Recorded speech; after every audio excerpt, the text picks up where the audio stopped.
Hello everyone. कैसे हैं आप लोग?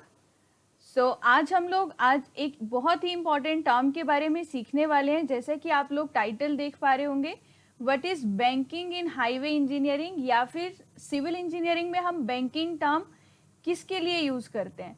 तो बेसिकली आप जनरल अगर आपसे पूछूं तो आप लोग बैंकिंग को रिलेट करोगे बैंक से, है ना। लेकिन अगर आप एक सिविल इंजीनियर हो तो आपको ये टर्म से पता होना चाहिए कि बैंकिंग क्या होता है। कोई आपसे पूछ सकता है, हो सकता है कि कभी आप किसी इंटरव्यू पे जाओ तो आपको ये टर्म पूछ ली जाए, और जनरली भी आपको पता होना चाहिए। और बहुत सी चीज हमें यहाँ पर इस इमेज से भी क्लियर हो रही है बैंकिंग टर्म की। आप क्या देख रहे हो, हम यहाँ पर देख रहे हैं एक कर्व है जिसमें व्हीकल्स जा रही हैं। और आप इस कर्व में एक चीज ध्यान से देखो, जो अगर ये कर्व का मैं सेंटर बनाऊं, इस तरफ कहीं सेंटर होगा, मतलब इस कर्व से अगर एक सर्कल बनाऊं तो इस तरफ कहीं सर्कल होगा, और ये इस कर्व का आउटर एज होगा, और ये इस कर्व का इनर एज होगा, है ना। आप क्या देख रहे हो, आउटर एज जो है वो थोड़ा सा रेज है with respect to inner edge. मतलब हम लोगों ने कुछ ना कुछ स्लोप यहाँ पर प्रोवाइड कराई है थीटा। ये जनरली अगर हम लोग कहीं पर हम कह सकते हैं, आप ट्रेवल करने जाते हो, किसी हिली एरिया में जाओगे, जहां पर भी टर्न आएगा आपको ये चीज देखने को मिलेगी कि आपका आउटर एज जो है वो with respect to inner edge थोड़ा सा रेज किया जाता है ना। या फिर आप हिली एरिया में नहीं भी गए हो, आप लोगों ने रेसिंग देखी होगी कार्स की, तो वहां पर आपको ऐसा कुछ देखने को मिलेगा। आज हम लोग ये सीखेंगे कि बैंकिंग क्या होता है, और थोड़ा बहुत आइडिया हमें इस इमेज से लग चुका है कि बैंकिंग क्या होता होगा। और बेसिकली आप ये स्लोप क्यों दे रहे हो, अगर आप ये स्लोप नहीं प्रोवाइड करवाते तो यहाँ पर इस व्हीकल को इसकी वजह से क्या प्रॉब्लम हो सकती थी, हमें क्या डिस्कम्फर्ट होता जो यहाँ पर पैसेंजर इस व्हीकल में बैठा हुआ है। ठीक है, चलिए इस चीज को समझते हैं। तो यहाँ पर आपको एक व्हीकल दिख रही है, सेम यही जैसे मैंने यहाँ पर बनाई है, पर हम यहाँ पर ये देख पा रहे हैं कि ये जो रोड है इस तरीके से ये कर्व है, और ये व्हीकल के मूवमेंट की डायरेक्शन कुछ इस तरफ को है। ये कर्व का सेंटर ओ हम यहाँ पर मान लेते हैं, ठीक है। और ये मैंने बोला कर्व का आउटर एज हो गया, ये कर्व का आउटर एज है, ये कर्व का इनर एज है ना। आप देख रहे हो आउटर एज को रेज किया हुआ है with respect to inner edge. अब हम लोगों ने ये कुछ फोर्सेस के बारे में पढ़ा होता है, अगर आपने नहीं भी पढ़ा मैं आपको बिल्कुल बेसिक से बताऊंगी। देखो, जब भी हमारी कोई व्हीकल किसी हॉरिजॉन्टल कर्व पर है, और आप इस इमेज में ये देख पा रहे हो कि हम लोगों ने कुछ आउटर एज को with respect to inner edge raise किया है। ये क्यों रेस करते हैं, बैंकिंग किसे कहते हैं, उसको समझने से पहले एक बेसिक सी टर्म सीखते हैं। अगर मैं ये रेज नहीं करती तो वो वाली कंडीशन देखते हैं, तभी आपको समझ में आएगा कि हम ये स्लोप क्यों प्रोवाइड करवा रहे हैं। अगर नहीं करवाते उसकी वजह से प्रॉब्लम क्या हो रही थी, ये जानना जरूरी होगा। ठीक है, तो देखो बेसिकली हॉरिजॉन्टल कर्व है, व्हीकल जा रहा है, ये हॉरिजॉन्टल कर्व बना दिया, इस पर एक व्हीकल मूव कर रहा है इस तरीके से। जब व्हीकल इस हॉरिजॉन्टल कर्व पर मूव करेगा, पहले कहीं पर स्ट्रेट पाथ पर होगा, और स्ट्रेट से वो इस सर्कुलर कर्व पे आएगा। जब वो स्ट्रेट पाथ से इस सर्कुलर कर्व पर एंटर करेगा तो धीरे धीरे इस व्हीकल पर आउटवर्ड डायरेक्शन में एक फोर्स यहाँ पर एक्ट करती है, जिसे हम लोग कहते हैं सेंट्रीफ्यूगल फोर्स। अब ये सेंट्रीफ्यूगल फोर्स का नाम तो आई होप आप लोगों ने पहले सुना होगा। सेंट्रीफ्यूगल फोर्स एक ऐसी फोर्स है जो इस व्हीकल को बाहर की तरफ धकेलने की कोशिश करेगी कि ये व्हीकल उल्टा हो जाए यहाँ पर, है ना। अब ये देखते हैं कि सेंट्रीफ्यूगल फोर्स की वजह से, मैंने क्या कहा, जब तक तो व्हीकल इस स्ट्रेट पाथ पर था तब तो इस पे कोई फोर्स नहीं लगा इसके वेट के अलावा। लेकिन जैसे जैसे ये इस कर्व पर एंटर होता जाएगा, यहाँ पर इस पर क्या लग रही है, आउटवर्ड डायरेक्शन में सेंट्रीफ्यूगल फोर्स, और डाउनवर्ड डायरेक्शन में इस पर जो व्हीकल का अपना वेट है वो W एक्ट कर रहा है। सेंट्रीफ्यूगल फोर्स का फॉर्मूला मैंने लिख लिया है। सेंट्रीफ्यूगल फोर्स को अगर मैं P से डिनोट कर रही हूँ तो P is equal to WV² upon GR। P is the centrifugal force, W आपका इस वेट है यहाँ पर व्हीकल का, और R is the radius of this curve. अगर इस कर्व का सेंटर O है तो यहाँ से लेकर यहाँ तक जो डिस्टेंस होगा that is R is the radius of this curve. Vehicle की स्पीड को V से लिख देते हैं, G is acceleration due to gravity. अब होगा क्या, आप देखो यहाँ पर ये मैंने वही सेम व्हीकल बनाई है जिसपे आउटवर्ड डायरेक्शन में सेंट्रीफ्यूगल फोर्स लग रहा है। अब देखो ये इनर साइड थी, ये इस तरीके से कर्व था, और यहाँ पर कर्व का सेंटर था। अब ये गाड़ी जब चलेगी, आउटवर्ड डायरेक्शन में जो सेंट्रीफ्यूगल फोर्स लग रहा होगा, अब आपको मूवमेंट लेने आते होंगे अबाउट दिस टायर, ये इनर व्हील है, ये आउटर व्हील है। आउटर व्हील के अबाउट अगर मैं मूवमेंट निकालूं, मूवमेंट क्या होता है, force into perpendicular distance. Force क्या लग रहा है, सेंट्रीफ्यूगल, सेंट्रीफ्यूगल फोर्स लग रही है आउटवर्ड डायरेक्शन में, और डिस्टेंस क्या है h। तो मैं यहाँ पर देख सकती हूँ कि P इंटू एच ये एक मूवमेंट है जो, अब अगर मैं मूवमेंट की डायरेक्शन देखूं वो कुछ इस डायरेक्शन में आएगी, है ना। P इस डायरेक्शन में फोर्स लग रहा है, डायरेक्शन इज परपेंडिकुलर, तो P इंटू एच। तो मतलब अब जो व्हीकल है ये ऐसे टर्न करने की कोशिश करेगा, ये व्हीकल ऐसे होने की कोशिश करेगा, मतलब कि बाहर की तरफ ये इस तरीके से यहाँ पर ये पलट सकता है अगर सेंट्रीफ्यूगल फोर्स लग रही है आउटवर्ड डायरेक्शन में। लेकिन अगर आप यहाँ पर सेंट्रीफ्यूगल फोर्स तो एक्ट कर रही है, मैंने बोला ये कंडीशन है, ये कंडीशन आपकी यहाँ पर एक्चुअल में साइड पर होनी नहीं चाहिए, है ना। अभी इस P सेंट्रीफ्यूगल फोर्स को बचाने वाली एक ही फोर्स आपको यहाँ पर नजर आ रही है।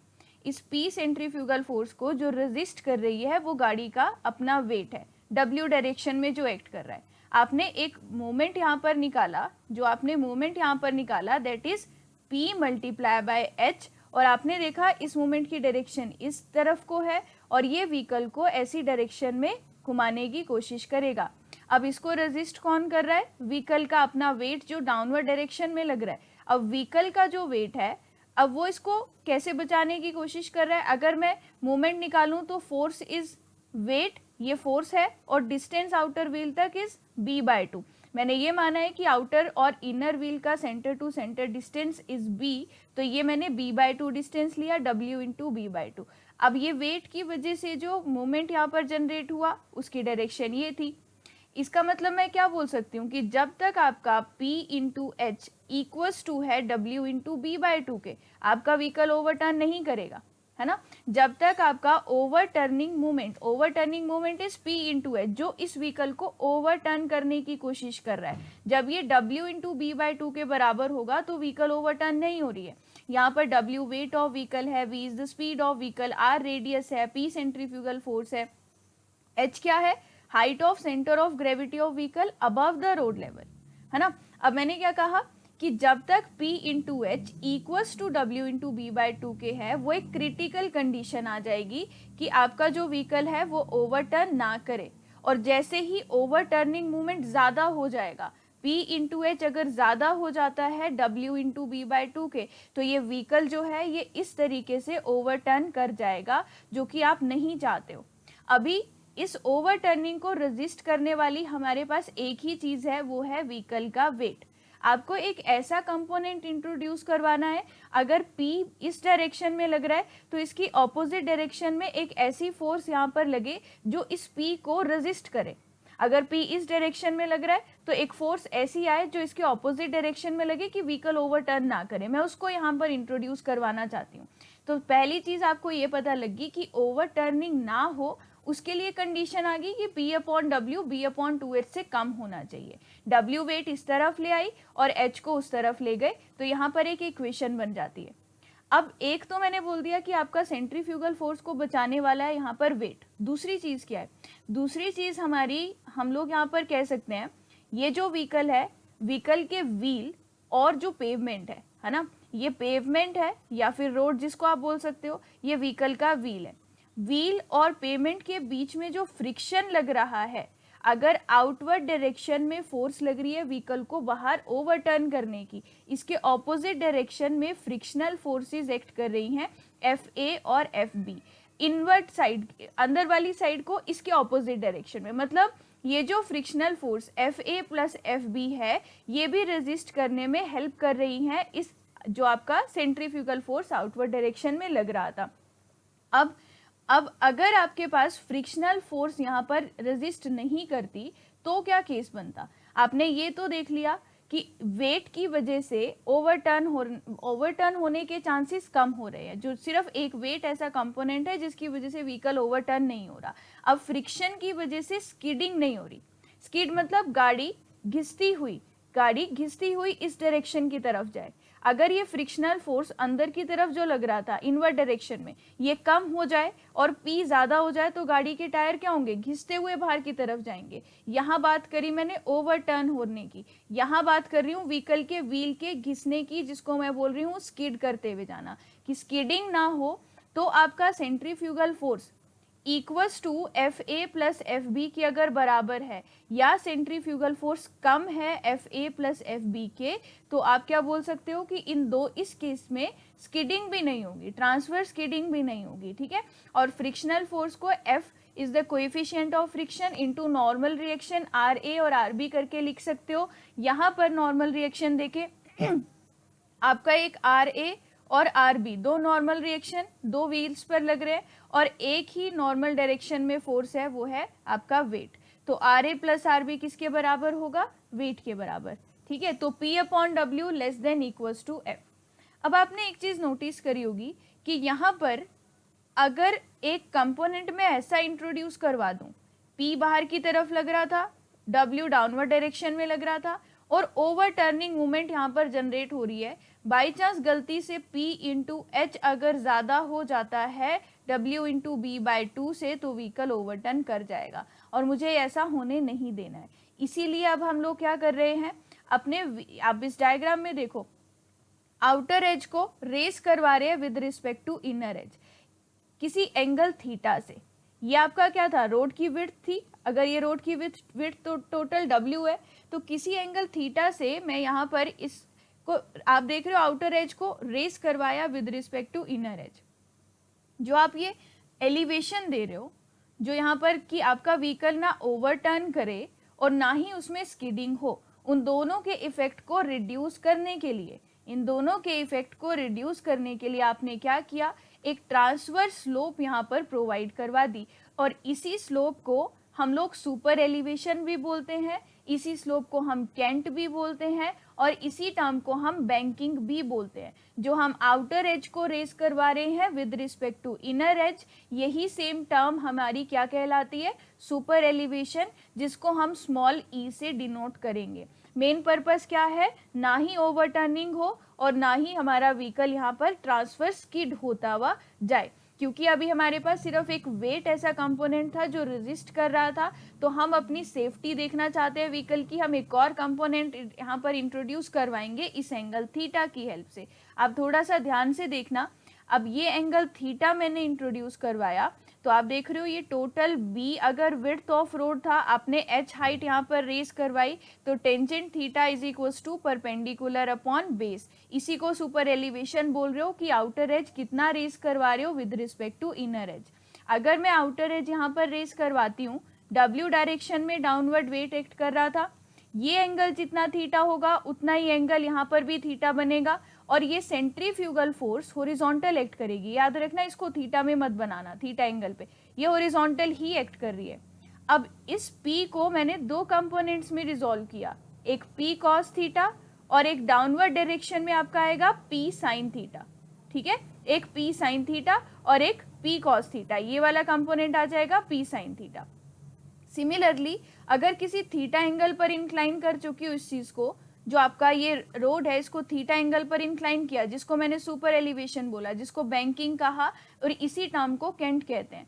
तो यहाँ पर डाउनवर्ड डायरेक्शन में अगर वेट एक्ट कर रहा है, तो वेट को भी दो कंपोनेंट्स में रिजॉल्व कर लिया। थीटा के साथ वाला component is W cos theta और ये वाला कंपोनेंट W sin थीटा। अब थीटा इंट्रोड्यूस करवाने की हेल्प से इससे मुझे क्या हेल्प मिली, पहले मेरे पास सिर्फ डाउनवर्ड डायरेक्शन में वेट था जो ओवरटर्न होने से बचाता था। अब आप क्या देख रहे हो, राइट हैंड साइड में एक कंपोनेंट आ रहा है P cos थीटा, और इसको आपका यहाँ पर इस ओवरटर्निंग और स्किडिंग के इफेक्ट को बचाएगा कौन सा कंपोनेंट एक इंट्रोड्यूस करवाया थीटा लगा के मैंने, W sin थीटा।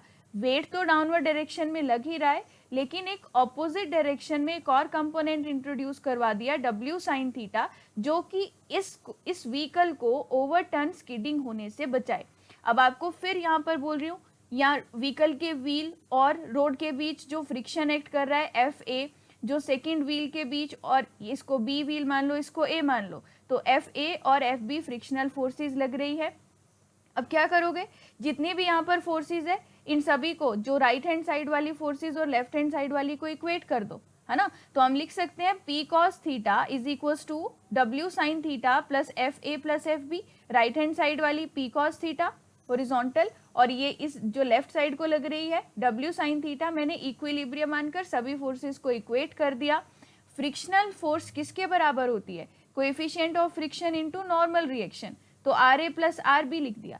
इस केस में नॉर्मल रिएक्शन वेट के बराबर नहीं है, नॉर्मल रिएक्शन इस केस में किसके बराबर है, W sin थीटा, और दूसरी टर्म हमारे पास W cos थीटा, ये W cos थीटा है ना, तो एक तो टर्म हमारे पास यहाँ पर आ गई नॉर्मल रिएक्शन जो आएगा W cos थीटा, और दूसरी जो टर्म आएगी that is P sin theta.